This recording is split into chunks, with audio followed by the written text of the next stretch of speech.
um exemplo para elucidar as redes envolvidas durante a aprendizagem, que são as redes de reconhecimento, o que aprender, as estratégicas, como aprender, e afetivas, por que aprender, de acordo com os estudos de Rose e Meyer, em 2002, no CAST.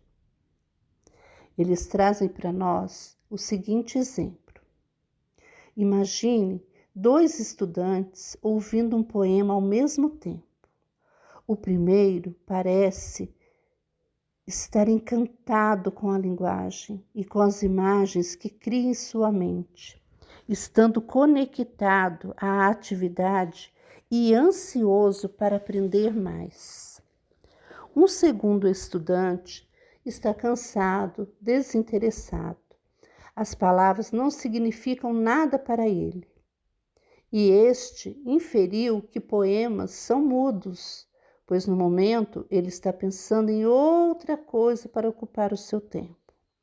A forma como os 2 estudantes respondem e escutam o poema reflete os resultados de nossas redes afetivas.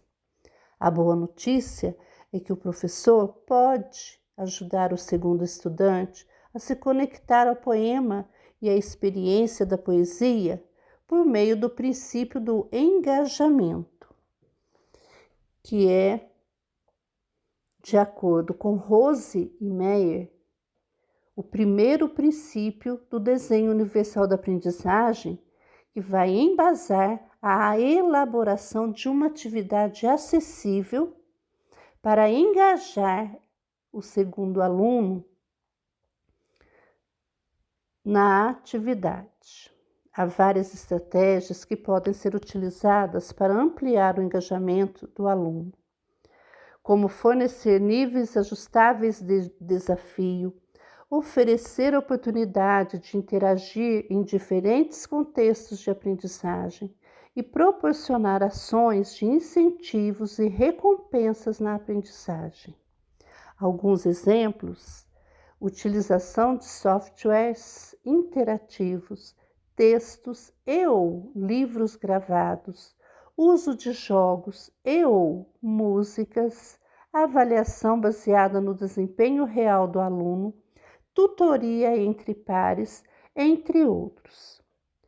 As redes de reconhecimento correspondentes ao princípio da representação já são estratégias pedagógicas que apoiam a apresentação e o reconhecimento da informação a ser aprendida.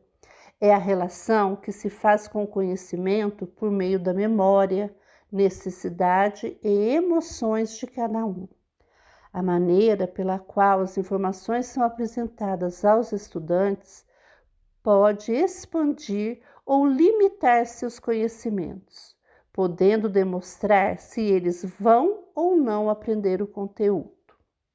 O princípio da representação aponta os caminhos que podem ser oferecidos aos estudantes para que acessem conhecimentos prévios, ideias, conceitos e temas atuais a partir de informações apresentadas e, ao mesmo tempo, pode fornecer suporte para decodificar essas informações, de acordo com Rose e Meyer, 2002. Significa, portanto, fornecer vários exemplos sobre o mesmo conteúdo, destacar características importantes, recorrer a mídias e outros formatos que oferecem informações básicas. Quanto maior as possibilidades de apresentar um novo conhecimento, maiores serão as possibilidades em aprendê-lo. Exemplos práticos envolveriam a utilização de livros digitais, softwares especializados e recursos de sites específicos, elaboração de cartazes, de esquemas, resumos de texto, construções de cartões táteis e visuais com códigos de cores, dentre outros. Dos 3 princípios que sustentam o DUA, observa-se, de acordo com Rose e Meyer, que os professores parecem se sentir mais confortáveis com esse princípio. Talvez isso ocorra porque a base da representação é o próprio ato de ensinar. E isso é o que a maioria acredita que está fazendo quando se torna professor. Como compartilhar as informações com os estudantes? Como decidir as ferramentas, recursos e estratégias a serem utilizadas? As orientações do princípio da representação auxiliam na resposta a todos esses questionamentos. De acordo com Rose Meyer, o princípio da representação ele é estruturado em torno de 3 orientações. Primeira, dar opções para a compreensão, mover-se entre os conhecimentos prévios até os conceitos mais abrangentes, trabalhar com conceitos mais complexos para ganhar uma compreensão aprofundada. Segundo, dar opções para a linguagem, expressão matemática e símbolos, dar suporte para os estudantes na compreensão de textos, números, símbolos e linguagem.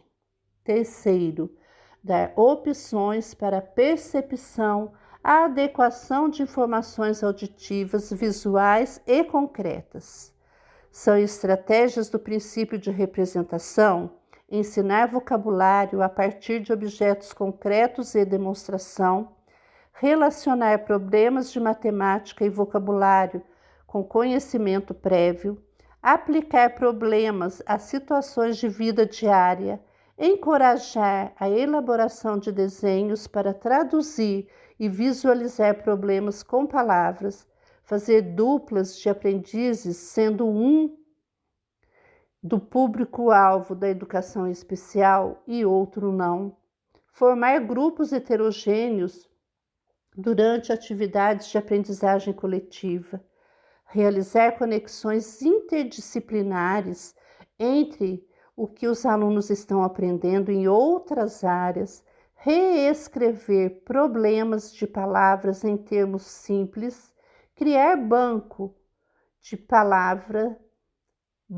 de palavras em cartazes e pendurá-los na sala para visualização, utilizar recursos de ensino auditivos, visuais e sinestésicos para favorecer diferentes estilos de aprendizagem, visando alcançar um número maior de alunos do que as instruções diretas ou em lápis, papel e lousa livro, de acordo com Furner, 2005. Por último, e não menos importante que os demais, está o terceiro princípio, relacionado às redes estratégicas, ação e expressão. Inicialmente, pode ser diretamente relacionado à avaliação da aprendizagem somente, mas essa diretriz ela é mais profunda. Estudantes precisam de apoios, medidas e orientações para aprender a todo momento.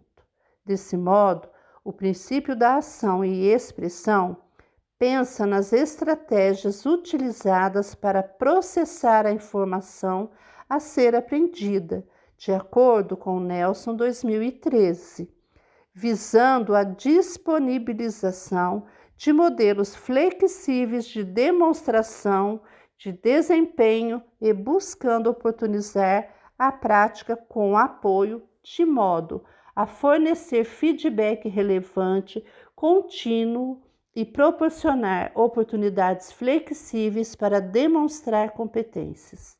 Para Nelson, 2013, o princípio da ação e expressão encoraja os professores a incluírem interações físicas, usando tanto a alta tecnologia quanto ferramentas não tecnológicas e estruturas que guiam o aluno para sua autoavaliação. A diversificação de estratégias pode contribuir para que o aluno consiga demonstrar os conhecimentos aprendidos. É saber prover aos alunos oportunidades para que possam demonstrar o que sabem por meio de atividades diferenciadas ou criações, podendo incluir ações físicas, meios de comunicações, construção de objetos, produção escrita, entre outros.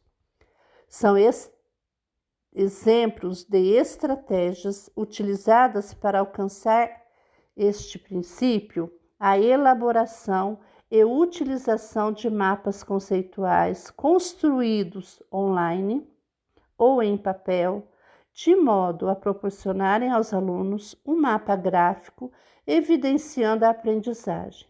Gráficos elaborados com dados sobre o progresso de aprendizagem dos alunos, aprendizagem cooperativa, que são discussões em pequenos grupos sobre o que foi aprendido, pensar em voz alta, encorajar os alunos a falarem sobre o que aprenderam, exercícios orais, de socialização, dentre outros. De acordo com os 3 princípios orientadores do Desenho Universal da Aprendizagem, Silva, em 2013, aponta para a importância de se pensar na diversidade do processo de aprendizagem, quando se projeta um ensino para todos, pois, se a forma de aprender de cada estudante não for respeitada, corre-se o risco de dar continuidade a um ensino tradicional, homogêneo e excludente, no qual o aluno, público-alvo da educação especial e muitos outros não têm vez. Dessa forma, o propósito do Desenho Universal da Aprendizagem parece vir ao encontro dos princípios de educação inclusiva, pois entende-se que é importante, em parceria com professores especializados e outros profissionais, a elaboração de recursos, materiais, atividades e espaços educativos e flexíveis para o aprendizado de todos os alunos, contemplando assim a diversidade e os diferentes estilos e ritmos de aprendizagem.